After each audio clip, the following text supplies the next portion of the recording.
नमस्कार। बहुत स्वागत है आप सभी दर्शकों का शनि गोचर के इस वीडियो में। अब आएगा शनि का तूफान जुलाई 2025 से दिसंबर 2025। जी हाँ, जनवरी से जून 2025 तक शनि का गोचर आपको कुछ खास फल नहीं दे पाया, क्योंकि 2025 की शुरुआत में ही शनि का अंश बल 0 डिग्री था और कोई भी ग्रह जिसका अंश बल 0 डिग्री हो वो कोई भी फल देने में सक्षम नहीं होता। इसके बाद 28 फरवरी से 9 अप्रैल के बीच शनि अस्त रहे। अस्त के दौरान ही शनि ने राशि परिवर्तन किया और 29 मार्च को राशि परिवर्तन करके मीन राशि में आ गए। जैसे ही मीन राशि में आए तो शनि राहु का पिशाच योग बन गया। 18 मई को पिशाच योग से मुक्ति मिली तो शनि स्वतंत्र रूप से कार्य करने में सक्षम हो पाए। हालांकि शनि तूफानी गति से फल देने में जुलाई से ही सक्षम हो पाएंगे, क्योंकि जुलाई में शनि का अंश बल होगा 60 डिग्री और ये अंश बल इतना है कि शनि अपना पूरा फल आपको प्रदान कर सकें। आम जनमानस में शनि को लेकर बड़ी भ्रांतियां हैं, इसलिए मकर राशि के जातकों को शनिदेव दिसंबर 2025 तक किस तरह का फल प्रदान करेंगे, इसका विश्लेषण करने से पहले मैं आपको ये समझाऊंगा कि शनि क्या हैं और शनि किस तरह से अपना फल प्रदान करते हैं। ये विश्लेषण आपकी चंद्र राशि के आधार पर किया जा रहा है। हालांकि अगर आप मकर लग्न के हैं तो भी आप इस वीडियो को देख सकते हैं, समझ सकते हैं। वीडियो के अंत में मैं आपको शनिदेव के उपाय भी बताऊंगा। तो बात करेंगे शनिदेव क्या हैं और किस तरह से अपना फल प्रदान करते हैं। शनिदेव को लेकर जनमानस में बहुत सी भ्रांतियां और डर फैला हुआ है। एक आम धारणा है कि शनिदेव हमेशा नुकसान ही करते हैं, जबकि ऐसा बिल्कुल भी नहीं है। शनिदेव किसी का भी कोई नुकसान नहीं करते हैं। सच तो ये है कि शनिदेव न्याय के देवता हैं और हर व्यक्ति को उसके पूर्व संचित कर्मों के आधार पर फल प्रदान करते हैं। हर व्यक्ति के जीवन में लगभग 30 वर्ष के बाद साढ़े साती की स्थिति आती है और पिछले 30 वर्षों में जो भी अच्छा या बुरा कर्म उस व्यक्ति ने किया है उसी के अनुसार शनिदेव उसको फल प्रदान करते हैं। ज्योतिष शास्त्र में शनि की स्थिति और इनकी दृष्टियां बहुत ही महत्वपूर्ण होती हैं।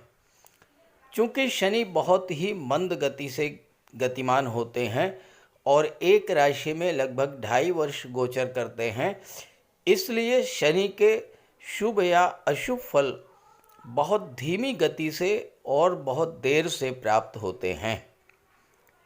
शनिदेव की महादशा, अंतर्दशा या साढ़े साती या ढैया की स्थिति आने पर कई तरह के दुखों और कष्टों को सहन करना पड़ता है, लगातार संघर्ष करना पड़ता है। वहीं अगर शनि अच्छे हुए तो शनि के शुभ प्रभावों से व्यक्ति के सभी कष्ट भी दूर हो जाते हैं और अकूत धन संपदा की प्राप्ति होती है। शनि रंक से राजा बना देते हैं और आपका जीवन राजाओं के समान हो जाता है। ज्योतिष शास्त्र में ये मान्यता है कि जो लोग अच्छे कर्म करते हैं, परिश्रम करते हैं, ईमानदारी और सच्चाई के मार्ग पर चलते हैं, आलस्य से दूर रहते हैं, गरीबों की मदद करते हैं, प्राणी मात्र के प्रति दया और करुणा की भावना रखते हैं, उन पर शनि की विशेष कृपा होती है और उन्हें जीवन में किसी प्रकार का कोई कष्ट नहीं होता और वो जीवन में हर सुख सुविधा और धन पद मान सम्मान को प्राप्त करते हैं। तो ये है मकर राशि के जातकों की कुंडली। मकर राशि के जातकों के जीवन में पिछले 7.5 वर्षों से शनि की साढ़े साती गतिमान थी और अभी 2025 में 29 मार्च को साढ़े साती खत्म हुई है और शनि का गोचर कुंडली के तीसरे भाव पराक्रम के भाव में हुआ है, मीन राशि में। और यहाँ पर गोचर करते हुए शनि की तीसरी दृष्टि पंचम भाव पर, सातवीं दृष्टि नवम भाव पर और 10वीं दृष्टि 12वें भाव पर पड़ेगी। शनि तीसरे भाव में गोचर करेंगे और तीसरा भाव शनि और मंगल इन दोनों को अत्यंत प्रिय है। शनि यहाँ पर आपके वो रुके हुए कार्य जो अभी तक नहीं बन पा रहे थे, उन कार्यों को पूरा करेंगे और आप नए कार्यों की शुरुआत इस समय करेंगे, क्योंकि शनि कर्म के कारक हैं और तीसरा भाव पराक्रम पुरुषार्थ का है। तो शनि आपकी परिश्रम करने की क्षमता को बढ़ाएंगे और आपके जो भी कार्य अधूरे रह गए थे, उन कार्यों को इस समय आप पूरा करेंगे। शनि तीसरे भाव में अति विशिष्ट कारक होते हैं। आपकी परिश्रम क्षमता बढ़ेगी। अपना कार्य आप जब तक पूरा नहीं कर लेंगे, चैन से नहीं बैठेंगे। कार्य क्षेत्र में एक नई शुरुआत आप कर सकते हैं और एक नए उत्साह के साथ कार्य क्षेत्र में आप आगे बढ़ेंगे। अपने कार्यों में आपको विशेष सफलता इस समय मिलेगी। तीसरे भाव में शनि शारीरिक श्रम के साथ साथ मानसिक श्रम करने की भी क्षमता को बढ़ा देते हैं। और चूंकि शनि अष्टम भाव के कारक होते हैं और आठवां भाव जो होता है ये रिसर्च का, अनुसंधान का होता है, तंत्र मंत्र का होता है, तो वो जातक जो रिसर्च, तंत्र मंत्र या ज्योतिष के क्षेत्र से जुड़े हुए हैं, उन जातकों के लिए भी ये समय बेहद अनुकूल रहेगा। शनि की दृष्टि 12वें भाव पर पड़ेगी जो कि विदेश का होता है। तो इस गोचर काल में विदेश यात्राएं आप खूब करेंगे, व्यापारिक यात्राएं होंगी। और चूँकि शनि आपकी कुंडली में धन भाव के स्वामी हैं, तो इस समय आपको विदेशों से धन प्राप्ति का बहुत प्रबल योग बनेगा।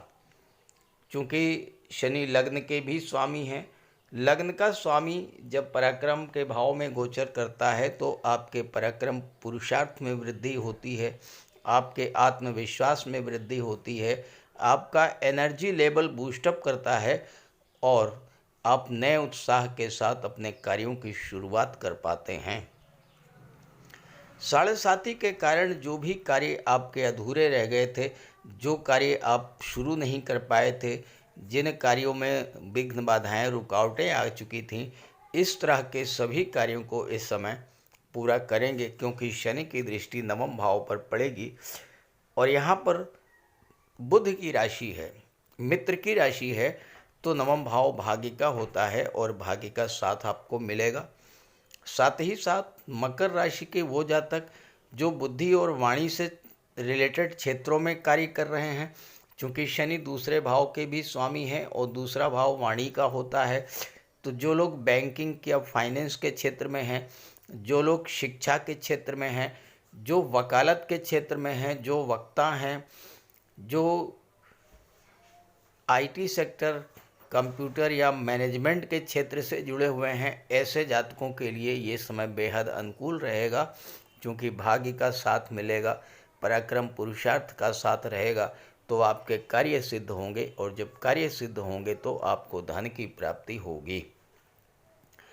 तीसरे भाव में गोचर करते हुए शनि की एक और विशेषता है और वो ये है कि यहाँ पर शनि आपको मनी माइंडेड बना देते हैं। चूँकि धन भाव के स्वामी हैं, तीसरे भाव में गोचर कर रहे हैं, तो इस समय, आने वाले समय में आप पूरी तरह से धन संचय में व्यस्त रहेंगे। आपकी पूरी ऊर्जा, पूरी एनर्जी, पूरा जो आपका सोच है वो इस बात पर फोकस करेगा कि किस तरह से ज़्यादा पैसा कमाया जाए, किस तरह से ज़्यादा पैसा बचाया जाए और किस तरह से अपने खर्चों को कम किया जाए। और शनि की 10वीं दृष्टि जब 12वें भाव पर पड़ेगी तो आपका यही सबसे बड़ा कार्य सिद्ध होगा कि आपके जो फालतू के खर्चे बढ़े हुए थे उन खर्चों में कमी लाएंगे शनिदेव। हो सकता है कि इस समय आपको परिवार के लोग कंजूस कहें, हो सकता है कि समाज के लोग आपको कंजूस कहें, लेकिन इससे कोई फर्क आप पर नहीं पड़ेगा। आप अपना कार्य अपने तरीके से करेंगे और ज़्यादा से ज़्यादा धन अर्जित करने की स्थिति में होंगे। शनि की दृष्टि कुंडली के 5वें भाव पर पड़ेगी। 5वां भाव शिक्षा का होता है, 5वां भाव संतान का होता है। यहाँ पर मित्र की राशि शुक्र की राशि पर शनि की दृष्टि पड़ेगी जो कि प्रेम के ग्रह हैं। तो इस समय आपके विवाह का योग बनेगा, संतान प्राप्ति का भी योग बनेगा और छात्रों का मन जो है वो पढ़ाई में लगेगा, क्योंकि शुक्र जो है आपका लगाव शिक्षा से बढ़ा देंगे तो पढ़ाई में मन लगेगा, पढ़ाई पर फोकस बढ़ेगा। और चूंकि भाग्येश और छठे भाव दोनों के स्वामी बुध हैं जो कि शनि के मित्र हैं, तो ऐसे में आपको नौकरी की दिशा में किए जा रहे प्रयासों में भी सफलता मिलेगी। शुक्र की राशि पर शनि की दृष्टि है और शुक्र दशम भाव के भी स्वामी हैं। पंचम भाव और दशम भाव दोनों का संबंध इस समय आपकी गोचर कुंडली में बन रहा है और शनि जब पंचम भाव पर दृष्टि डालेंगे तो शिक्षा के प्रति जब आपका लगाव बढ़ेगा, आपका रुझान बढ़ेगा, तो फिर आपको सफलता मिलेगी। हो सकता है कि इस गोचर काल में आप या तो कोई नौकरी ज्वाइन कर लें या कोई व्यापार शुरू कर दें और या फिर कोई नया स्टार्टअप आप अपने सुविधा के अनुसार स्वयं शुरू कर सकते हैं, जिसमें पूरी सफलता आपको मिलने जा रही है शनि के इस गोचर काल में। तीसरा भाव जो होता है ये संचार माध्यमों का होता है और 12वां भाव विदेश का होता है। शनि की 10वीं दृष्टि 12वें भाव पर पड़ रही है। इस समय जो जातक संचार माध्यमों के द्वारा जुड़ करके विदेशों से व्यापारिक संबंध रख रहे हैं या विदेशों से किसी भी प्रकार से ऑनलाइन प्लेटफॉर्म से जुड़े हैं, सोशल मीडिया के द्वारा जुड़े हैं, इंटरनेट के द्वारा, यूट्यूब के द्वारा, फेसबुक के द्वारा, किसी भी तरह से जो विदेशों से जुड़े हैं उनके लिए सफलता के नए नए सोपान तय करेंगे आप, क्योंकि शनि 12वें भाव पर दृष्टि डाल रहे हैं तीसरे भाव में गोचर करते हुए। तो संचार माध्यमों के द्वारा जो लोग जुड़े हैं उन्हें इस समय विशेष सफलता मिलेगी। शनि इस समय मजबूत स्थिति में है, अंशबल 60 डिग्री है और पूरा फल देने में सक्षम है। तो इस गोचर का पूरा लाभ उठाइए, क्योंकि शनि आपको तूफानी गति से फल देने जा रहे हैं। ये वीडियो, ये जानकारी अपने साथियों मित्रों को भी शेयर कीजिएगा और साथ ही साथ शनिदेव के उपाय अवश्य कीजिएगा। बात करते हैं उपायों पर। शनिदेव को प्रसन्न करने के लिए बहुत छोटे छोटे आसान से उपाय मैं आपको बताने जा रहा हूँ। इन उपायों को आप करेंगे तो आपको बहुत बड़ा लाभ मिलेगा। देखिए, शनिवार के दिन प्रातःकाल स्नान ध्यान पूजा पाठ से निवृत्त होकर भगवान भोले शंकर के मंदिर जाइए और भगवान शिव को गंगा जल काला तिल मिला करके जल अर्पित कीजिए और सूर्यास्त के बाद पीपल के वृक्ष के नीचे तेल का दीपक जलाइए। शनिवार के दिन काला तिल, काली उड़द, सरसों का तेल, काला छाता, काले कंबल का दान करने से आपको विशेष लाभ मिलेगा। शनिवार के दिन छाया दान करने से बहुत बड़ा लाभ मिलता है।